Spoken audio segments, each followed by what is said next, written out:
Équilibrer une équation d'oxydoréduction. Une réaction d'oxydoréduction est l'interaction de deux espèces de caractéristiques complémentaires.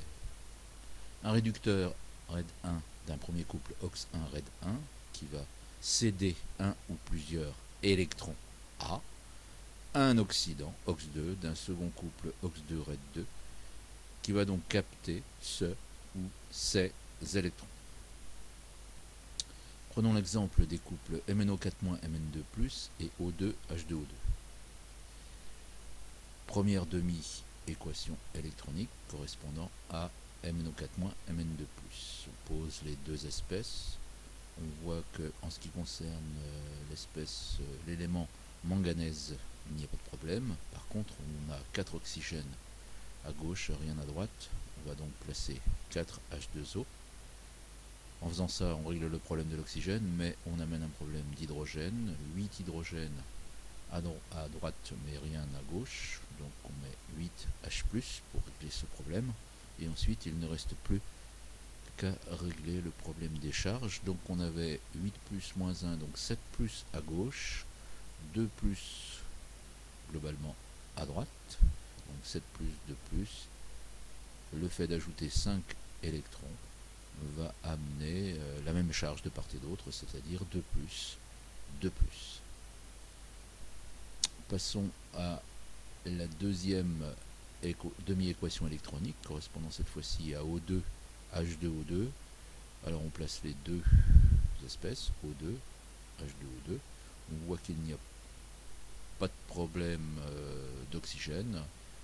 Il faut simplement régler le problème de l'hydrogène, de l'élément hydrogène, en mettant 2H+ à gauche. Et on passe à la dernière étape qui consiste à ajouter le nombre d'électrons qu'il faut pour que la charge soit la même. Donc là, avec 2 électrons à gauche, on a la neutralité à gauche comme à droite. Alors maintenant, on sait qu'on va avoir donc une interaction. H2O2 peut jouer un rôle, on le voit bien ici, de réducteur en cédant des électrons à MnO4- qui lui jouera le rôle d'oxydant. Donc H2O2 va céder des électrons.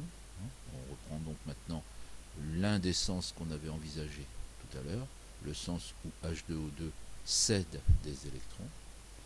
En accueillant des électrons, en captant des électrons, MnO4- jouera son rôle d'oxydant. On a vu que MnO4- peut effectivement là accueillir 5 électrons pour donner Mn2+, plus 4H2O. Alors on va donc poser à la fois ces deux demi-équations électroniques là, mais on se rend compte que 2 électrons sont cédés par H2O2, tandis que 5 électrons sont captés par MnO4-.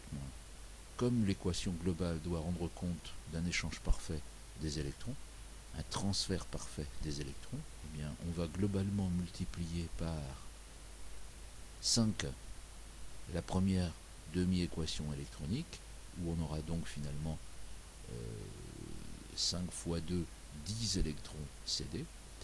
Quant à la deuxième, bon, eh bien, on multipliera la deuxième par 2, de façon à avoir 10 électrons captés.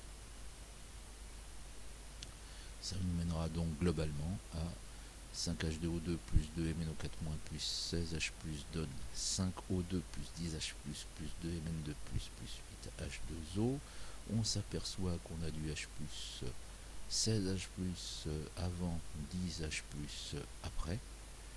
Donc globalement, c'est comme si on avait eu une réaction de seulement 6H+. Donc on simplifie l'écriture pour avoir l'écriture définitive de cette équation globale d'oxydoréduction. On sait qu'il y a eu transfert d'électrons, mais dans l'équation globale, on ne voit globalement plus les électrons.